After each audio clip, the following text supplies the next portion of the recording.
Naviganti del lobby, bentornati. Allora, oggi ci dedichiamo alla seconda parte della Torre del Mago, che è praticamente tutta quanta la parte costruita dall'uomo, quindi tutto mattoni come quelli chiari che abbiamo visto nella puntata precedente. La cosa importante è che qui c'è molto legno, ci sono le finestre, quindi vedremo come fare ad illuminare le finestre e poi fare sopra tutto il piombo tirato, quindi sarà un lavoro di precisione. Il legno sarà lo stesso che abbiamo visto ieri per il corrimano, quindi intanto facciamo tutto il dry brush come ieri. Una volta fatto, quando abbiamo tutta la parte chiara, speed paint e diamo il marrone che ci dà quel colore ciliegio noce che avevamo ieri, no? Quindi bando alle ciance, dopo la sigla.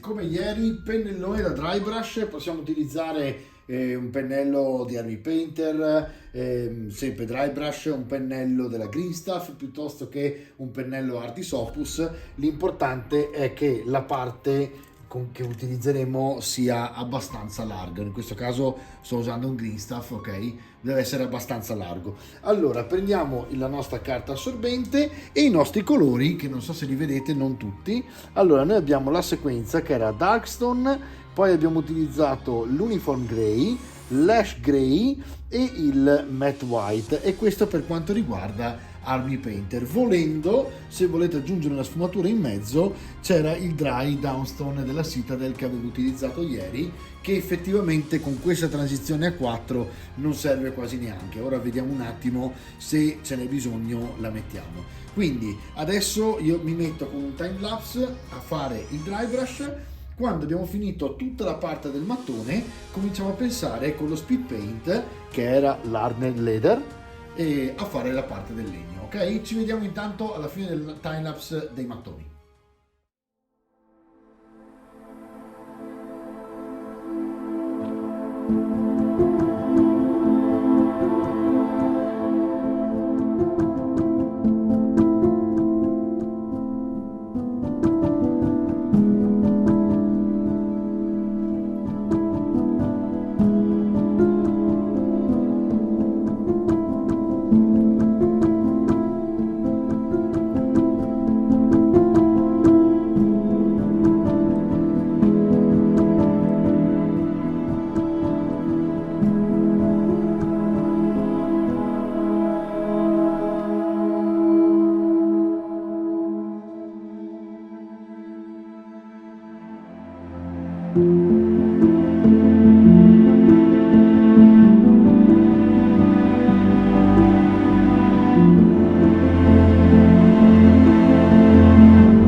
Allora ragazzi, come ieri, prima fase fatta. Oggi vi scrivo tutti i colori in sequenza in modo tale che vi li possiate ricordare, e sono molto semplici, ma insomma sono in sequenza, quindi bene ricordarli.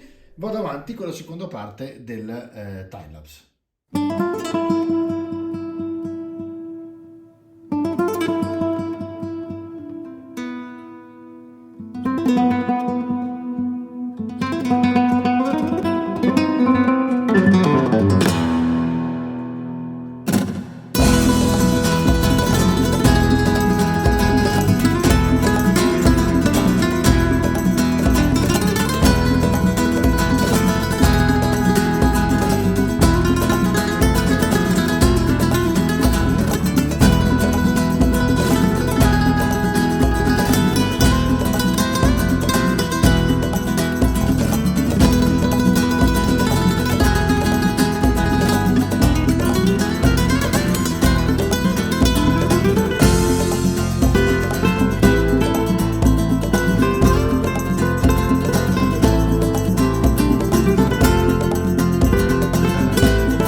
Seconda parte è terminata e se guardate come ieri sta già emergendo il grigio sopra il Darkstone, che è proprio un grigio marrone, e quindi ora andiamo avanti a dare i veri colpi di grigio chiaro, ok? Altro timelapse.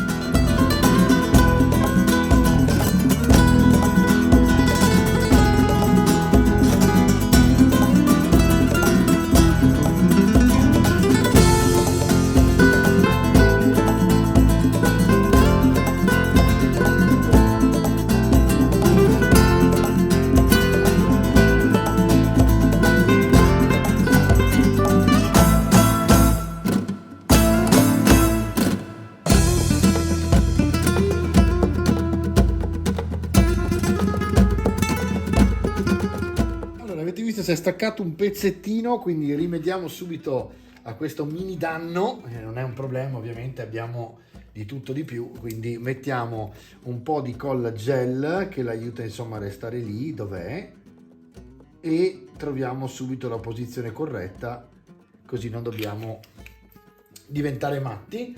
Che volevo dirvi? Allora, beh sì, a parte ora non mi sono accorto, cercate di stare attenti se usate un pennello molto grosso, perché ha degli elementi un po' piccolini come questo che rischiano di staccarsi, no?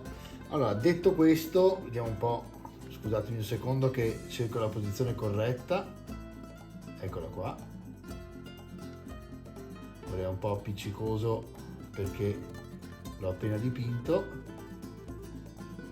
Così se poi diamo una dry brushata bianca leviamo anche il lucido della colla che magari rompe un po' le scatole, no?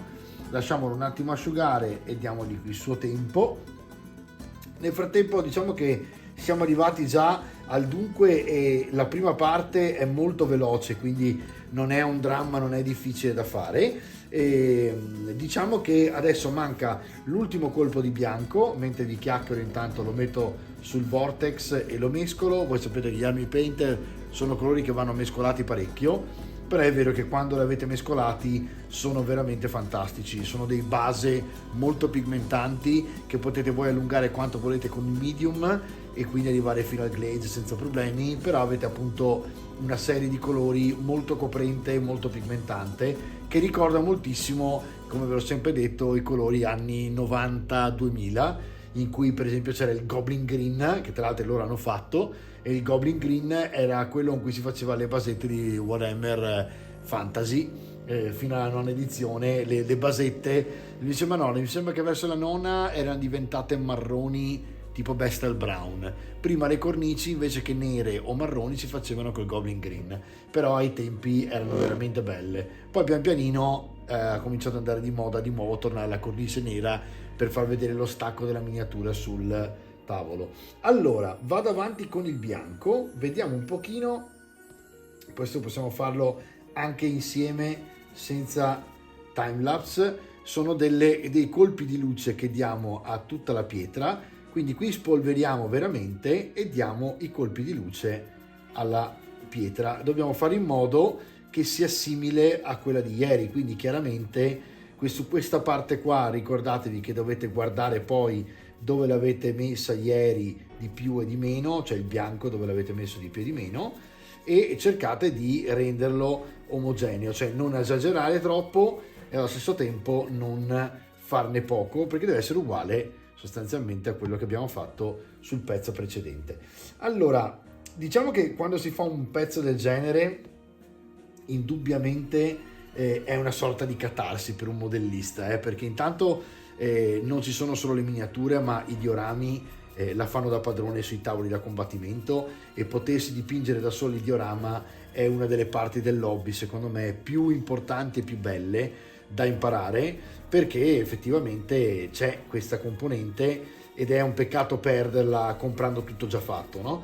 È chiaro che invece ci sono tutte delle parti molto divertenti nel poter costruire, e ci sono aziende tipo la P-Work, mi viene in mente, che è fantastica perché le cose ve le fa. Ora lascio perdere il legnetto di qua, sì, è meglio di no perché è troppo leggero, e lo lasciamo lì e dopo vedremo dopo come fare. Vi dicevo che con l'MDF vi danno una base fantastica per poi fare il vostro progetto, che potete variare in milioni di modi, però molto utile averlo già praticamente prefatto, no? Perché tanto è quello che facciamo anche noi: prendiamo le lattine piuttosto che i cartoni, piuttosto che il foam, tagliamo, seghiamo, incolliamo e alla fine facciamo quello che si fa con l'MDF. Quando ci sono cose di quel genere è molto vantaggioso utilizzarle. La cosa che secondo me è veramente bella di Tabletop è che realizza queste figure che sono considerabili miniature vere e proprie e sono veramente incredibili. Guardate come viene fuori la pietra e la texture, e soprattutto quanto si capisce che lo scultore ha messo un pezzo sopra l'altro a mano, cioè questi sono scolpiti e messi a mano uno per uno. È una cosa bestiale, solo questo pezzettino qui ha un valore, cioè è veramente bestiale, da veramente da rimanerci. Quando man mano che lo dipingete vedete venire fuori questo dettaglio e capite lui che razza di scultura ha fatto e quanto ci ha messo le mani sopra prima di dire ok, l'ho fatta. È veramente bestiale, veramente bestiale. Allora, qui ci siamo, io darei un po' più di bianco qui in mezzo e qui, ok, direi che ci siamo. Allora, arrivati a questo punto, laviamo il nostro pennello, che nel frattempo ha fatto il suo dovere. Vi ricordo, pennello dry brush grande, un numero 9, perfetto. Sempre che voi vogliate comprare la Torre del Mago piuttosto che qualcosa di simile, no? Ma per questo tipo di miniatura la cosa migliore è un pennello di questa grandezza qua. Allora, fatto questo che l'abbiamo lavato, tra le altre, guardate gli Army Painter come si lavano in un attimo senza bisogno di sapone né altro. Anche questo è un altro vantaggio, perché dopo ci sono sempre colori e colori anche lì. Allora, direi che ora ci possiamo concentrare su porte e legno, ok? Direi che le porte, tra le altre c'è molto ferro battuto, quindi andremo qui intorno a fare anche il ferro. Le porte le potremo fare di un contrast scuro, e quindi a questo punto non ho ancora tutti gli speed paint che mi interessano, quindi vado tranquillamente di un Wildwood, probabilmente sì, è la cosa migliore, un contrast, quindi un Wildwood di questi, eccolo qui, e poi il contrast che abbiamo usato ieri, lo speed paint che abbiamo usato ieri, che è l'Hardened Leather, per fare il legno un po' più chiaro. Ci vediamo fra poco con un time lapse per il legno.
l'argento devo dire che non è stato per niente difficile, anzi piacevole, veramente, perché lo speed paint è molto pigmentante, è fantastico.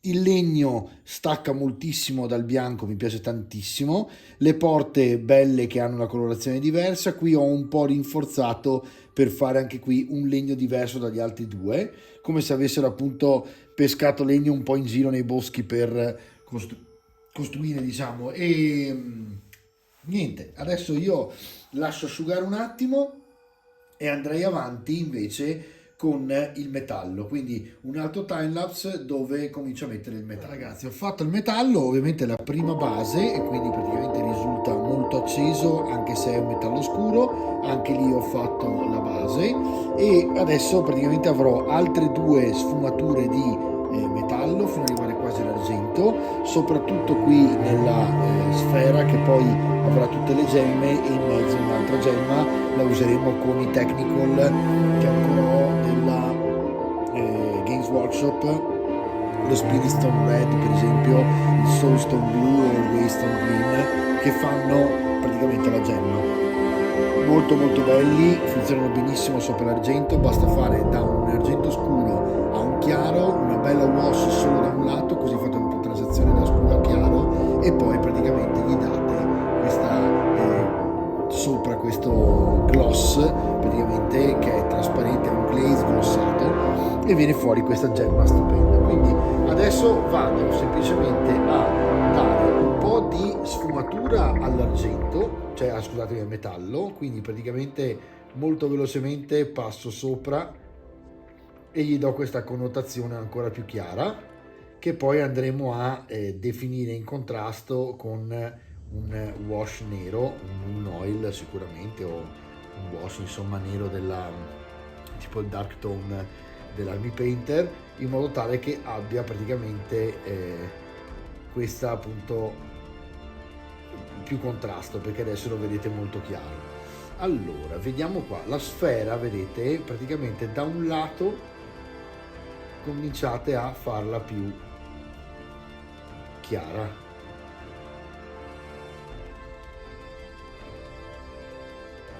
ricordatevi sempre il colore va diluito, ok, mi raccomando, il colore è sempre molto sottile, ok, molto thin, perché è importante tirarlo e dargli appunto,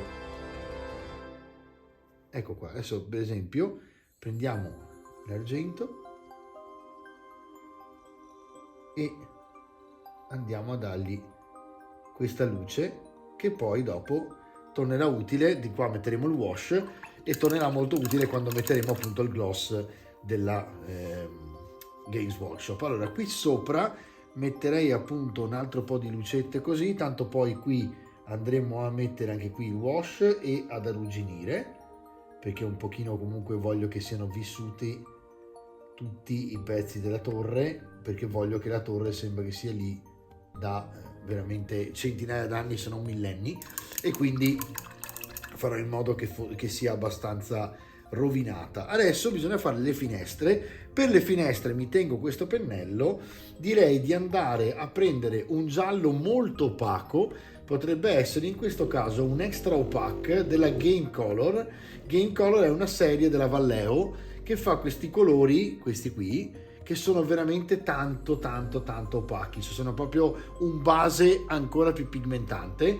In questo caso è fantastico, altrimenti potevamo usare per esempio un Demonic Yellow della Army Painter, ma è più chiaro, quindi bisognerebbe partire da qualcosa di un po' più scuro, e questa tonalità della Vallejo mi è sempre piaciuta molto perché è molto scura e permette di vedere, insomma, vedete che questa praticamente tra le altre è la pelle. Vedo adesso mentre sto mescolando che ci sarebbe addirittura l'ocra che è ancora più intenso. Vediamo un pochino se mi aiuta ancora di più a dare una base al giallo. Vediamo un pochino. Già mescolando si vede che sta cambiando completamente colore.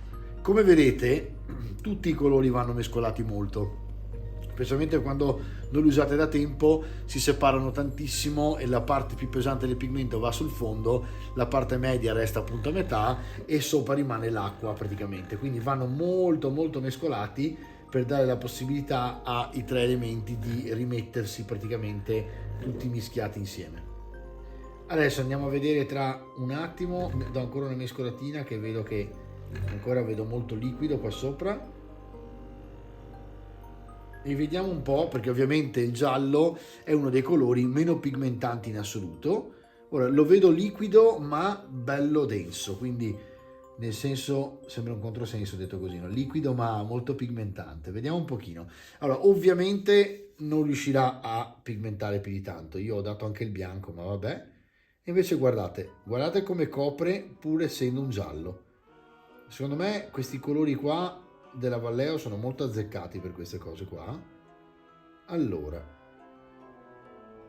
comunque voi usate il colore tirato, cioè tirato con l'acqua o con il thinner, in modo tale che vada nei recessi, visto che abbiamo una finestra con il piombo, vedete, che poi andrà rimesso. Allora adesso io cosa voglio fare? Una sorta di blending, ecco perché tra le altre lo tengo liquido, e vado praticamente a colorare l'interno delle cellette come se fossero tanti rombi che vanno verso il bianco dal giallo, in modo tale che sembri che ci sia la luce accesa all'interno.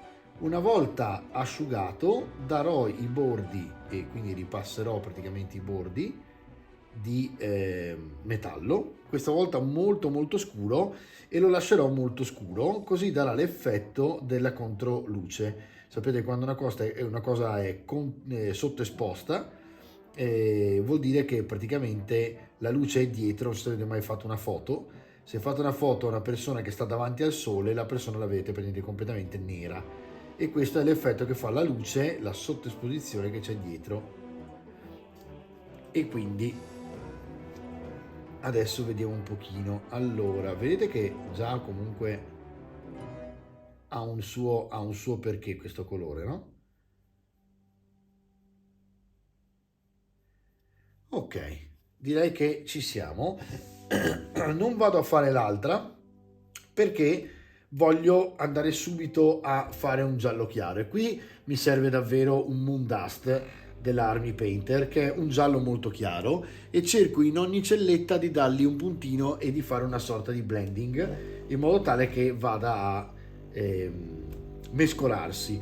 A questo punto andiamo a fare magari uno Zealot Yellow o un Glaze Lamentis Yellow della Games Workshop, oppure appunto uno Zealot Yellow per dargli un po' di ombre invece che un wash marrone. Poi andremo a mettere il bianco e a quel punto abbiamo fatto l'effetto praticamente finestra con la luce accesa. Allora, bellissimo questo colore, tra le altre, guardate, dell'Army Painter, mamma mia, questo è veramente mescolato all'altro, è fantastico, guardate. Ora non so se voi, se sto così, vedete, no? Sì, ok, guardate,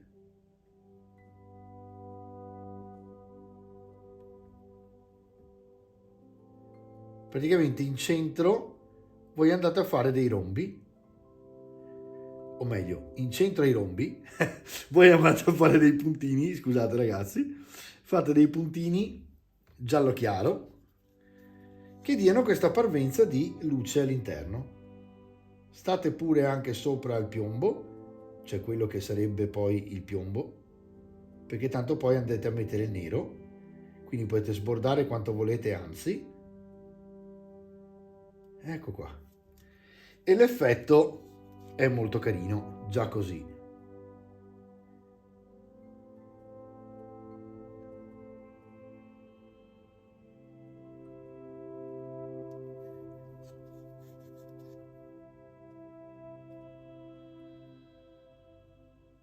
Ok, adesso direi che ci serve proprio una punta di bianco, e potremmo, sì, va bene anche il bianco Army Painter, anzi qui adesso ho preso il Mummy Robes, che sarebbe la mummia, che è un panna, quindi no, prendiamo proprio un bianco vero, così accendiamo proprio la parte. Andiamo a metterlo accanto, così se devo mescolare mescolo. Voilà. E vediamo un pochino cosa salta fuori. Sempre acqua.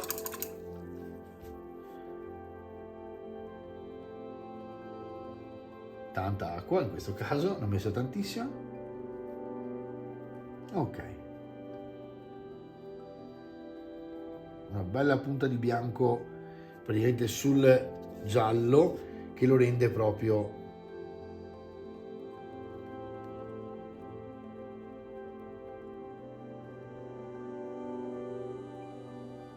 e questa cosa va fatta per tutte le finestre, ovviamente.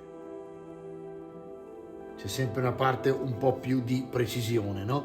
Però insomma dà soddisfazione dopo, e quindi insomma è la differenza fra fare un elemento scenico tirato via perché c'è tanto un elemento scenico e trattare invece un elemento scenico come se fosse appunto una miniatura, e quindi con tutti i criteri, tutto il rispetto che ci vuole.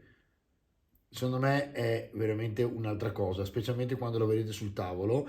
Dalle altre non mi sembra che sia una cosa così devastante, ecco, cioè non è una roba difficilissima. Ci prendiamo il bianco, ultimo tocco, quindi ho fatto 4 passaggi e abbiamo il nostro effetto.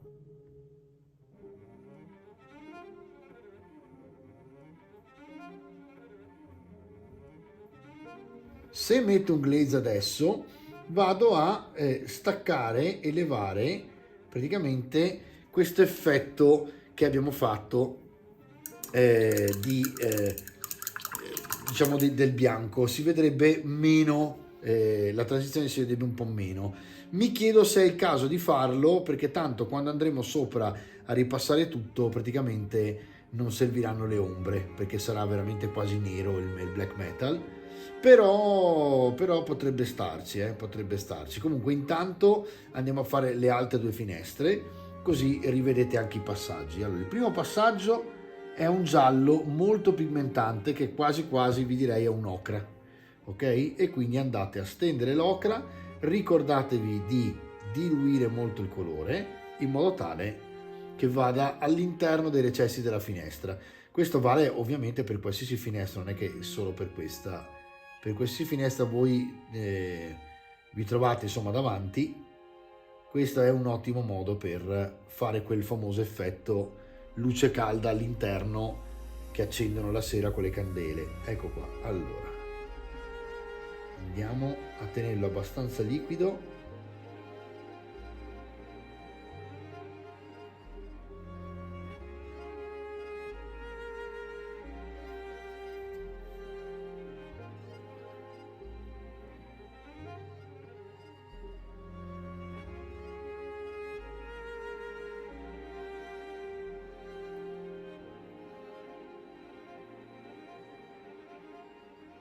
Sono stato un po' zitto per essere preciso, perché più preciso siete adesso e meno dovete andare a risolvere problemi dopo, quindi chiaramente è un vantaggione, perché è un po' una rottura di scatole, no? Dopo. Allora andiamo a prenderci il nostro giallo quando è ancora tutto un po' liquido e andiamo a mettere i primi colori sfumati in giro. È talmente liquido, guardate che si è già mescolato, fantastico. Ok, prendiamone ancora. Ovviamente si sta già facendo una sorta di blending sopra con il vecchio ocra che ho messo, e quindi vado a riprendere più spesso il giallo acceso in modo tale che mi dia quella punta, perché quasi subito va a mescolarsi. Eccolo qua. Cercate di andare su tutte le finestre, cioè su tutti i puntini dei rombi. Voilà. E anche qui abbiamo fatto il nostro effettone. Vado ad aggiungere il bianco, ultima punta di colore, asciugo il collo del pennello,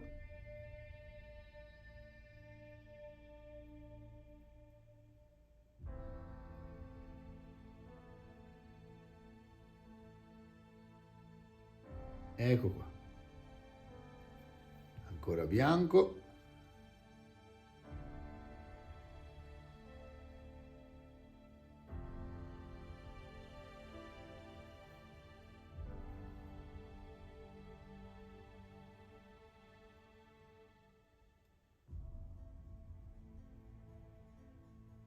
Ok, e ci siamo. E anche questa finestra è abbastanza accesa.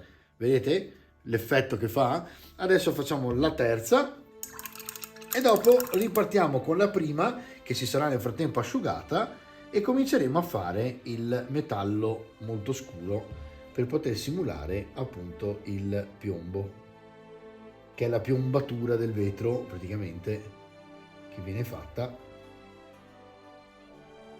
Ecco qua.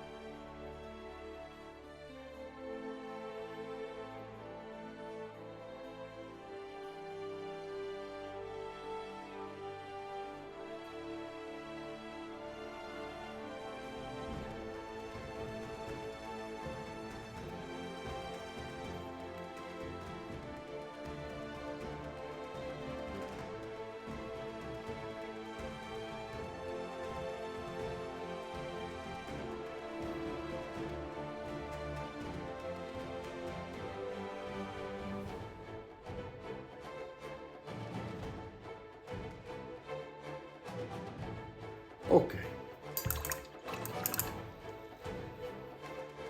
punte di giallo, quindi seconda parte,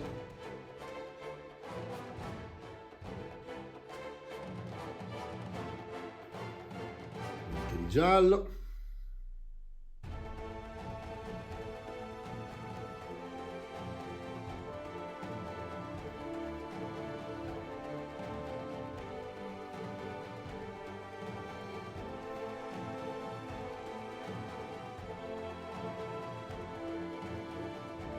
vedete che se tenete il colore liquido, quando staccate il pennello, vi lascia anche un po' proprio la goccia che poi va a rimettersi a posto e quello è molto utile per mantenerla proprio viva. Adesso metto il bianco.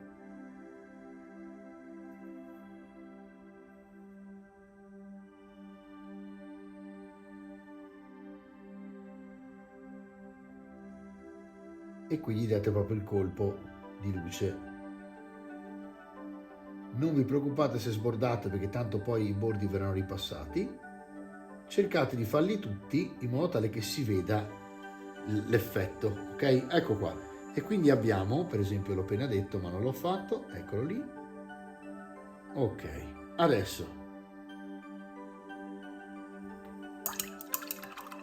abbiamo 3 finestre discretamente illuminate. Ok, e adesso andiamo, ripartendo dalla prima che è già asciutta, andiamo a fare il metallo scuro. Allora a questo punto prenderò qualcosa di veramente scuro e quindi mi avvarrò di un Metal Alchemy della Scale Color che ha proprio il black metal, questo in attesa che magari riesca a procurarmi l'upgrade set dell'Army Painter, che è praticamente appunto l'upgrade del Mega Paint Set. Il Mega Paint Set ha 50 colori al suo interno, che sono quelli che vedete poi qui, tranne gli Speed Paint che ho aggiunto io, e poi ci sono 74 colori che potete prendere a parte, questo per non spendere subito tutti i soldi del set completo, ed è molto utile perché lì avete tutti i colori con tutte le transizioni e sicuramente il metallo ha un metallo più scuro che in questo caso ci serve proprio tantissimo. E quindi andiamo a passare tutte quante le parti, le rette, lo faccio in time lapse così resto anche in silenzio e ci vediamo subito dopo quando ho finito.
ragazzi, allora abbiamo finito le finestre che come vedete fanno un po' questo effetto luminescente come se ci fossero delle candele all'interno, e quindi abbiamo già le nostre finestrelle.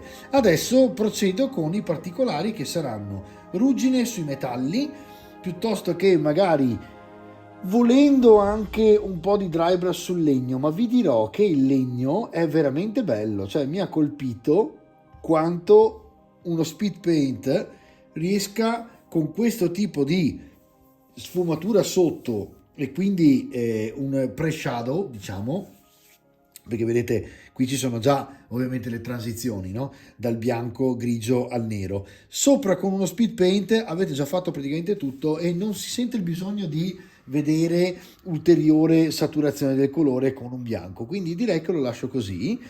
E a questo punto faccio la gemma e le gemme, guardate che bellezza qua intorno. Sarebbe prima da fare le wash, quindi qui veramente ci sta un wash nero e andiamo a farlo proprio con il classico Nuln Oil che contraddistingue sempre le lavature della Games Workshop in questo caso. E vediamo un pochino. Allora, direi che possiamo andare anche giù abbastanza pesante in questo caso, nel senso che ci può andare benissimo un pennello shadow, non dobbiamo avere paura insomma di sporcare o fare, perché tanto. E andiamo a mettere il null, che però vedo che fa fatica, quindi ne prendiamo di più e via. Passiamo il null in tutta quanta la parte metallica. Non vi preoccupate se andate a sbordare verso l'esterno, ma neanche verso l'interno. Al massimo, se volete, potete esagerare con un Agrax oppure anche col nero stesso, vedete, dentro le fessure del legno per rinforzare l'impressione delle tavole del legno. Eccolo qui. E poi sempre intorno al metallo, in modo tale che dia la sua sfumatura a tutte quante queste parti qui. Ecco qua. Andate a metterlo anche sulla parte centrale e facciamo in modo praticamente di contornare tutto quello che era rimasto molto illuminato ma senza ombre, no? E quindi vedete, lo andate a contornare, lo lasciamo asciugare chiaramente e vediamo dopo cosa succede. Di qua ne metto meno perché mi interesserà poi avere quell'effetto sfera e quindi lo lascio così. Lasciamolo asciugare e nel frattempo facciamo una lavatura anche sopra in modo tale che si vedano tutti i chiodini della porta. E quindi qui semplicissimo, ci passate sopra così e lasciate che si asciughi. Voilà, ci siamo. Allora, qui abbiamo fatto il nostro null e va benissimo. Andiamo a metterlo in dei recessi giusto per controllare che non ci siano rimasti dei punti con magari quasi la resina senza primer, perché sono talmente sottili che lo spray fa fatica a entrare dentro. Poi ovviamente qui potremmo fare anche qui delle rivoli d'acqua, un po' di moss, nel senso metterci leggermente un po' di muschio. Vorrei evitare di farlo troppo perché mi piace molto il fatto che resti distaccata a livello proprio visivo da il resto della base che abbiamo fatto ieri, dove c'è la roccia che è piena appunto di pigmentazioni del genere. Nel frattempo vediamo un po' se si sta asciugando la parte delle finestre. Sì, direi di sì, e potremmo fare un glaze per dare più giallo, diciamo, e aumentare la transizione facendo vedere meno le macchiette di luce che abbiamo fatto. Quindi ci prendiamo il glaze con il pennello anche da shadow, perché tanto è un pezzo unico, e andiamo a mettere il glaze sopra. Il glaze andrà a fare il suo mestiere saturando praticamente il colore. Vedete come si accende, vedete come è spento, mentre questo è giallo proprio acceso, e diminuiscono gli stacchi praticamente di colore grazie al glaze, che va un pochino a sfumare tutta la transizione. Quindi vado a riprendermelo dappertutto ecco qui,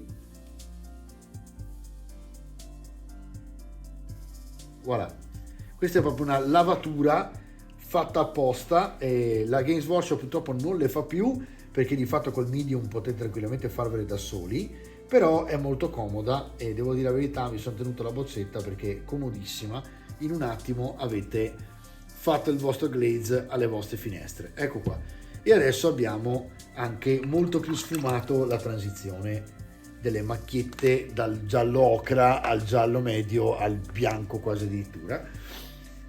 Direi che veramente è fatta, dobbiamo lasciare semplicemente asciugare il wash nero e dopodiché possiamo divertirci ancora con il nostro mitico rust che simula la ruggine, per esempio, potrebbe essere interessantissimo. E di qua invece, quando sarà finito, andiamo a divertirci con le gemme, e quindi tutte queste gemmine le coloreremo. Io penso che non utilizzerò più i due colori perché voglio che non sia troppo arlecchino, quindi farò tutte le gemme esterne di un colore e vorrei farla rossa, ma in realtà non saprei, sono ancora un po' deciso fra il rosso e il verde, perché le gemme piccole rosse sono molto belle. Allora a questo punto potremmo fare le gemme rosse piccole e magari un blu o un verde molto forte. Il verde rosso fa un po' Natale, quindi forse il blu verrebbe meglio perché è anche più vicino, perché appunto blu e rosso poi danno il viola,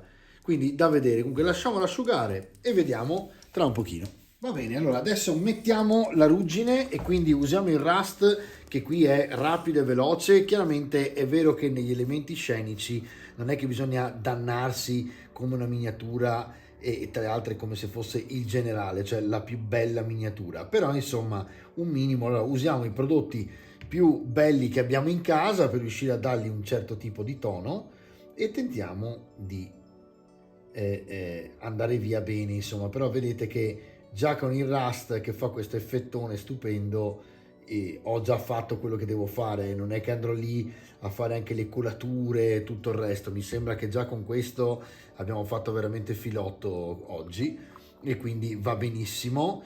Dei punti lo farò un po' di più e dei punti un po' meno. Ok,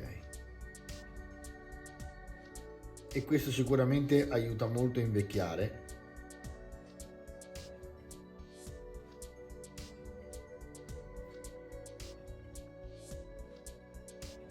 Voilà, e già la porta ha il suo rust che tra poco diventerà molto più arancione praticamente con le parti scure. Vado solo a mettere un pochino in più qua sotto perché voglio vedere un po' di più e dei punti un po' più arrugginiti, insomma, e via. Guardate già come si sta delineando l'effetto ruggine. Andiamo a metterlo anche qua sopra. Tra le altre sto aspettando che arrivino nel negozio inglese dove me li procuro, che è in realtà è tedesco, PK Pro, ma anche se loro sono insomma inglesi, e sto aspettando che vengano fuori anche gli altri due perché li prenderò sicuramente, che sono praticamente il Moss, che è proprio il muschio, ma vedete che dovete vedere che roba veramente, e il aspetta che do un po' di colpi qua, ecco qua, e il muschio, e l'altro è l'ossido. L'ossido è incredibile, è una roba che quando lo vedete fate la lavatura con quell'ossido lì e da non crederci, è incredibile. Comunque dovrebbe essere già quasi ultimato. Guardate che effetto ruggine che sta tirando fuori sulla porta. Andiamo a fare le gemme e praticamente dopo possiamo dire di aver concluso anche questa parte. Io metterei solo lì dentro un po' di muschio da qualche parte lì intorno e forse anche con l'enamel in questo caso. Andrei a lucidare sicuramente le finestre con l'Arcot, anzi quello lo possiamo fare anche subito, e quello è molto importante perché la finestra deve risultare di vetro. Quindi cosa andiamo a fare? Prendiamo un pennello wash, sempre per esempio un Army Painter Monster Brush, oppure un wash della Shade, quindi della Games Workshop. Prendete l'Arcot, che è il trasparente, e andate semplicemente a darlo sopra il vetro rimarrà trasparente e vi farà l'effetto vetro. Eccolo qua. L'importante è che dia questo effetto lucido, che quando lo riflettete nella luce dà appunto questo effettone caratteristico lucido. Allora, una cosa importante, ricordatevi che se volete usare il matte dovete poi rifare l'hardcoat, perché il lucido, il gloss, va a spegnersi con il monitorum spray, cioè quando andate a salvare, diciamo, il finale della vostra miniatura e andate a chiuderla con il monitorum lo rende molto opaco e quindi praticamente opacizza anche i gloss. Quindi ricordatevi di andare a farlo di nuovo una volta che avete finito. Guardate che bellezza, che effetto che tira fuori, sembrano proprio, staccano proprio le finestre, no? Allora, l'ultimo pezzo da fare è questa cosa qui delle gemme.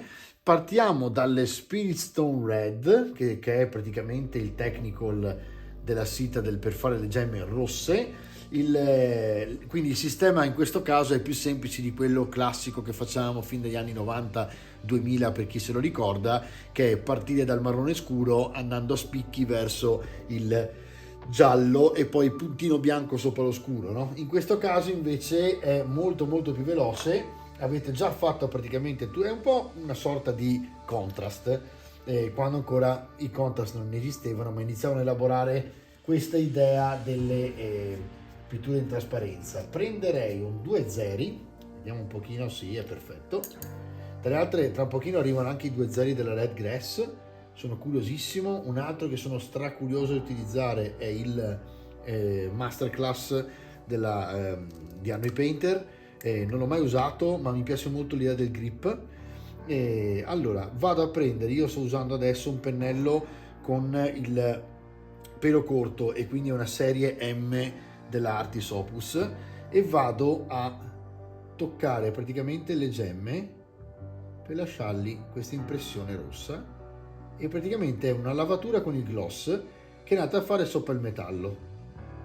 Il metallo si illumina, vedete, e fa questo effetto proprio gemma, e non occorre fare altro. Se voi sotto gli date appunto in trasparenza lo scuro e poi passate al chiaro, avete dato praticamente questa idea della gemma da scuro a chiaro, che poi con un puntino bianco potete di nuovo rifinire mettendo appunto il riflesso lì.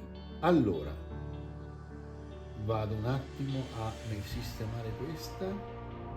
Ok, ci siamo. Allora abbiamo tutte le gemme rosse, tutte intorno alla porta. A questo punto vediamo un po'. Vi dirò che la farò verde alla fine. Vai, facciamo uno smeraldo sulla porta, ok? Vediamo un po' che salta fuori. Si potrebbe fare anche con un glaze, l'unica cosa è che con il glaze non abbiamo il gloss, quindi poi andrebbe glossato, eccetera eccetera. Questo è fatto apposta, basta mescolare bene e abbiamo veramente un super colore fatto già. E anche questo, mi raccomando, attenti che col monitorum va a diventare opaco, quindi occhio a questa parte qua. Allora, qui bisogna stare un po' attenti perché bisogna andare un po' col gocciolone, eccolo qua, però fate attenzione già che c'è il nero che ancora probabilmente non sarà completamente asciutto, ma ci aiuta quello, perché va a fare sfumatura. Andate a spingere praticamente il gel del gloss sui lati e più lo spingete, più ne aggiungete, più avete in trasparenza scuro, perché vi fa proprio l'effetto scuro.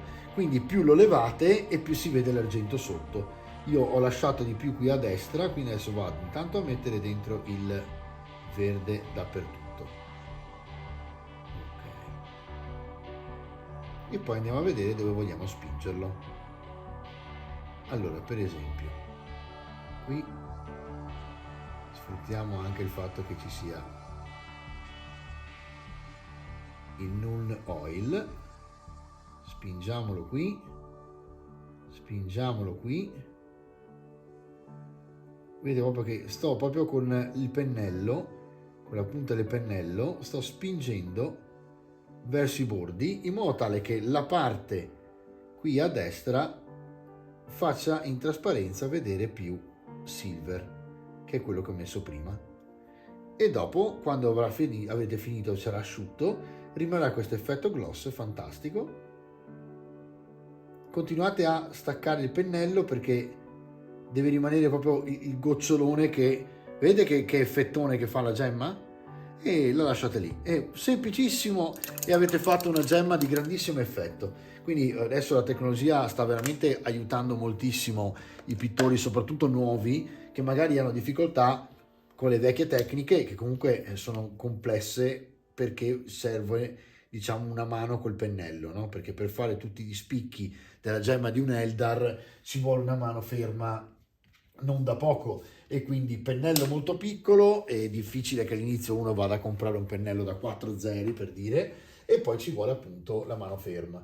In questo caso c'è meno bisogno della mano, perché aiuta moltissimo la tecnologia. Guardate come risalta questa gemma, anzi questo smeraldo verde, guardate che roba, è veramente bello, no? E poi oltretutto con la luce, vedete, rimane lucido, e guardate in un attimo che porta magica avete ricreato.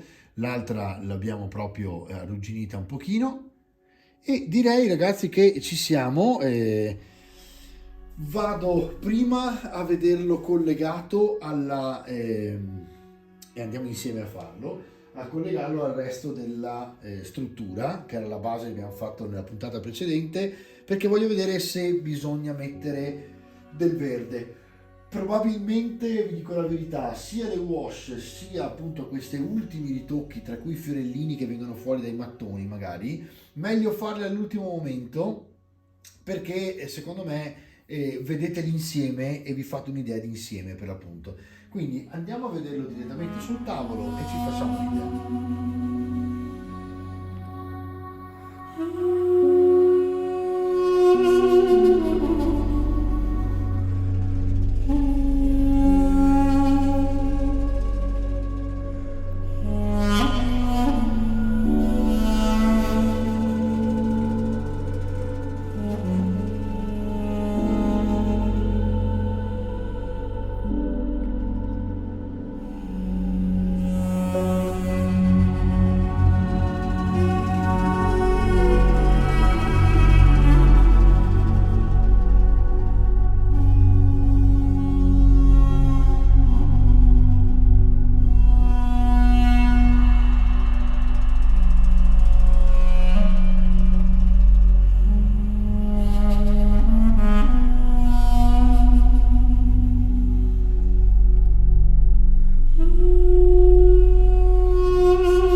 Sul tavolo ho un po' di cosine, perché stavo sistemando anche altre cose, quindi a sinistra vedete il famoso kill team degli Spaceballs che abbiamo fatto, nonché la struttura del kill team, e poi insomma il resto insomma è qua. Adesso andiamo a vedere come si incastra. Vedete che la colorazione è quella perché abbiamo seguito bene i passaggi. Qui forse si potrà utilizzare un po' di più di vediamo un po', ok, qui possiamo usare un po', volendo, di bianco per renderlo più omogeneo. Vedete, qua c'era l'acqua che abbiamo utilizzato ieri, guardate già che meraviglia che diventa man mano che cresce. Prendo un attimo il dry brush e do quel colpo di bianco che manca.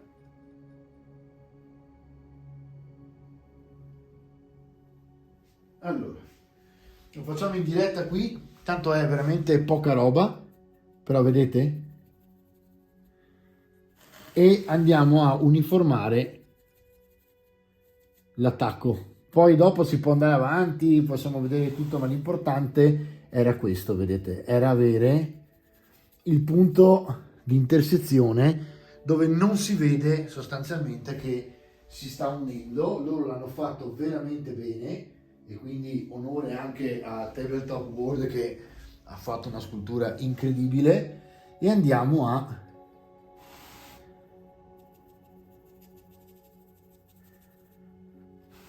unire i due pezzi proprio per non far vedere dov'è l'attacco. Ed è incredibile perché adesso guardate, non si vede proprio, guardate. E qui adesso abbiamo fatto e finito la seconda parte della torre, che guarda, si vede ancora un pochino qui.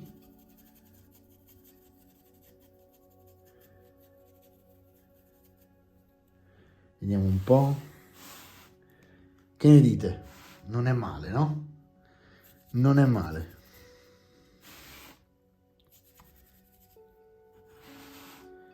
Pensate quando avrò preso per lo studio quasi tutti gli elementi scenici di Tabletop per poi avere il tavolo per Old World, che è veramente un progetto a cui tengo, che è quello, cioè le partite e il battle report del Warhammer Old World.